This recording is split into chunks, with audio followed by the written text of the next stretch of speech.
Hello everyone, thank you so much for clicking on today's video and welcome to my channel.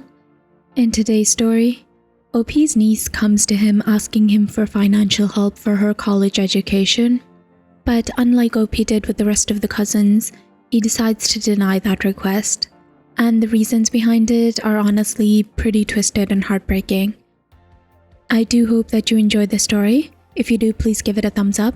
Anyways, on to the story. Am I the a-hole for telling my niece why I kept a distance from her and her parents growing up? I, a 42-year-old male, have a niece Lily, an 18-year-old female.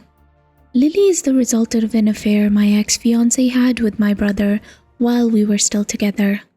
I was led to believe that Lily was mine throughout the entire pregnancy and almost signed her birth certificate before my ex confessed out of guilt that Lily was probably my brother's. We did a DNA test and Lily wasn't mine. During my teens, I got into an accident which left me infertile. The doctor said that my chance of fathering a child were slim to non-existent, so you can imagine how crushed I felt when I discovered that not only I'm not going to be a father, but I was also betrayed by two people that I loved. It's been years since, and I did well for myself. I'm the first in my family to attend university, and I landed a high-paying job right after graduation. I own my own business, invest in property, and since I'm both single and childless, I can spend my income however I please. My ex ended up marrying my brother. I'm somewhat cordial towards them, but I can't bring myself to fully forgive them for what they did. And although I know that Lily is blameless, whenever I see her, I'm constantly reminded of how I was once overjoyed with holding her in the hospital, thinking that she was mine. So I can't bear to look at her for too long. I didn't visit her growing up, didn't take her on fun trips, or give her lavish gifts that I did for the rest of my nieces and nephews. I wasn't mean or hateful to her, but I will admit that I kept my distance. When my oldest nephew turned 18, I decided that I will pay for his college education since I could afford it while his parents couldn't.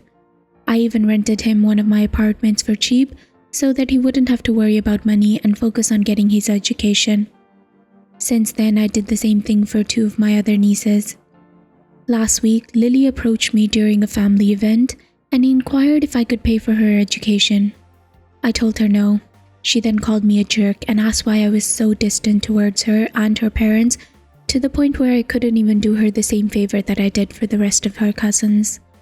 I told her that her parents have enough money to afford her education and asked her how she could possibly expect me to be okay with watching my ex and brother, who had an affair behind my back, play happy family in front of me. After that, Lily got quiet for the rest of the event and left early. I later got a call from my ex yelling at me for ruining her family. Apparently, she and my brother didn't tell Lily about what they did to me all those years ago, and now that she knows, she is so angry at them that she decided to go and live with her boyfriend's family.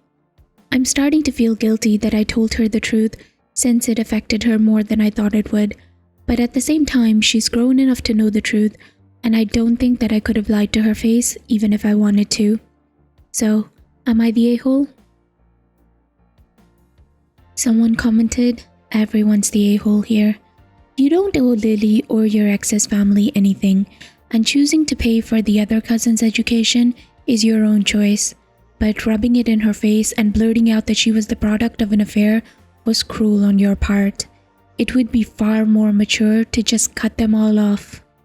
OP replied, "I didn't intend to rub it in her face, but she cornered me during a family event and didn't let me go until I gave her answers. At first, I did cut my brother out of my life, but that just became impossible during family events because my other siblings had to choose who to invite since the other one won't show up. So I decided to quote-unquote forgive them and just kept my distance whenever we were in the same room together." Someone commented, "Can I get more information? Do your parents know about what's going on? Also, did she ever give you a reason for why she cheated and left you for your brother?" OP replied, "After Lily's birth and the DNA test, everyone in the family knew what happened, and those who didn't hear it firsthand connected the dots rather quickly. My dad was enraged. He went off on my brother pretty bad and was only stopped by my mom when he tried to do something to him in the kitchen. Both my ex and my brother were shunned by the entire family for a while, until Lily turned 2 and they realized that by cutting them off, they will also lose their niece and or granddaughter. So they let them back in. My ex didn't talk to me for years after the affair got out, probably out of guilt or fear for my reaction. When I finally got her talking, she said that she cheated because she felt lonely while I was busy studying in university and getting internships while my brother was always available. The kicker? The affair wasn't a one-night stand thing. They slept behind my back for around 2 years before she got pregnant. And then Opie made some clarifying edits to the original post. They say, "For those asking why it was so hard for me to look at Lily all those years, here's a couple of reasons to sum it up. My ex and I began dating when we were 13 and broke up when we were 24, so that's 11 years. She knew about my infertility issues and how much I wanted to be a dad, and still led me on to believe that the baby was mine. I named Lily when she was born since I always liked the name and wanted to name my daughter that. My ex didn't change her name even after it was discovered that she's not mine. My brother and I look alike. Lily looks like my brother, and as a result, she also looks a lot like me. If my ex didn't tell me back then that I was her father, then I probably wouldn't have suspected a thing.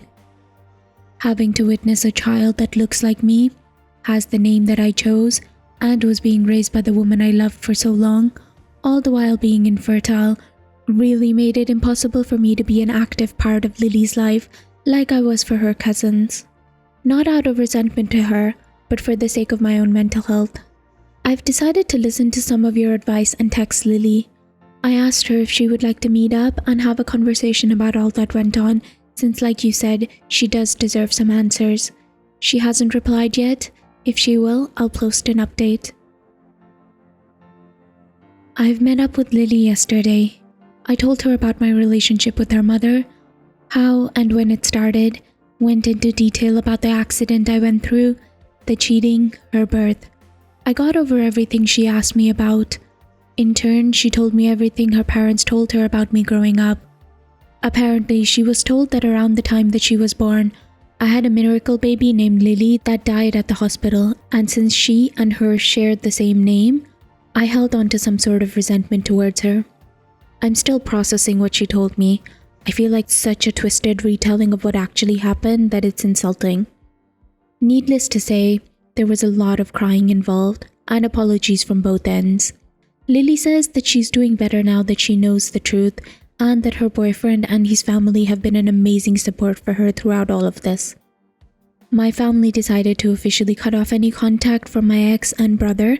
Now that Lily's an adult, there's no need to also invite them along so that they can see her. For those asking me if I go to therapy, yes, I do. My therapist was the one who suggested that I distance myself from Lily and her parents all those years ago. And honestly, it did do wonders for my mental health. So I can't say that I regret that decision. I was honestly thinking about ending things back then, and I don't think regular contact with them would have possibly done me any good.